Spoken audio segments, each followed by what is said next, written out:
Hi there, students. Fey, an adjective. Fayly as an adverb, and fayness as well. Now, this word fey, I find it very difficult to pin down because we use it in lots of different ways. I think for me, firstly, is it describes someone or something that looks like it comes from another world. Yeah, it's fairy-like. So, for example, I could describe a person as fey. And by doing so, I'm saying that they are eccentric, they're whimsical. Yeah, they are like a fairy or an elf. Yeah, so maybe a person who's fey, they don't care about time or about the things that the world wants them to do. Yeah, they live in their own world. Okay, so you could describe somebody who is fey, who is a free spirit, a sprite almost. Okay, and that for me, I think, is probably the most useful way of using fey. You can use fey to talk about the creatures in Lord of the Rings. These are all fey creatures. Dwarves, elves, fairies, yeah? Okay, these are all strange, mystical creatures. And that's another way.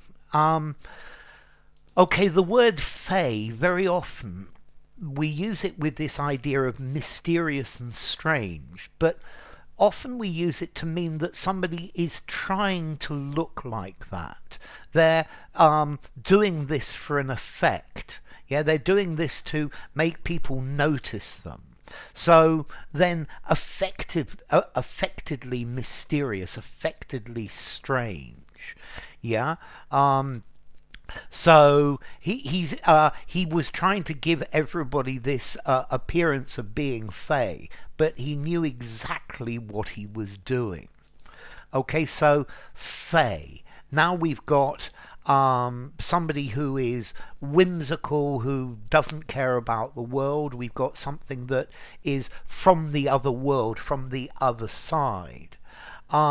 Fey, somebody who shows these qualities but is pretending to be them. Yeah, you could use this word fey as well, saying too refined, too exaggerated. Yeah, so she said the word in a deliberately fey and pretentious manner and then struck a pose. Okay, so this is the idea of saying going too far, over exaggerating it. Putting it on and pretending to be, or trying to give the impression that you are something just completely different, that you don't exactly belong to this world. Yeah, so you give this idea of mystery. Yeah, this idea of supernatural, that you are perhaps clairvoyant, that you can see the future. And this is why it's difficult to pin down, because you can use it in various different ways. I think probably for you the best way to define this is somebody who is strange, they're different. Yeah, they live in another world. Notice you can have fey, F-E-Y, but don't confuse this with fey, F-A-Y, although the meaning is very close, because F-A-Y is a literary word for a fairy. Yeah, so really I think these two words are very, very close, fairy-like. Yeah, fey or fey, A-Y-E-Y. I think probably both of them. Although I think probably fey is Some more commonly used, maybe critically, somebody who's precious, who's excessively refined. Yeah, she is fey and self-indulgent. Yeah, but somebody who is quaintly unconventional, they are fey as well. Come on, don't be so fey. Get your feet into the real world.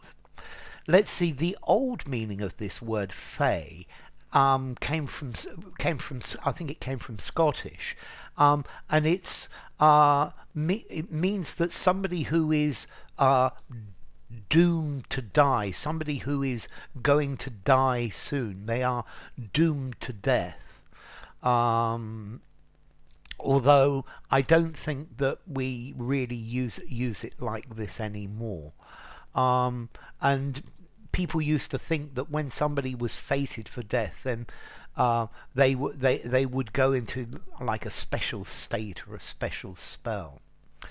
So, Fey. Where would I use this? What about formality? I think I'm going to give it a 6 in formality. I would say use it anywhere. Although it is rather literary, yeah. So be careful in something very informal. And then as to origin, okay, we've got the Old English word phage, doomed to die, from Proto-Germanic flaigljaz, wicked or cowardly, from Proto-Indo-European peik, meaning bad or with bad intentions. So enough. If you enjoyed the video, give it a rating, subscribe to my channel, and I will see you soon. Bye for now. Fay.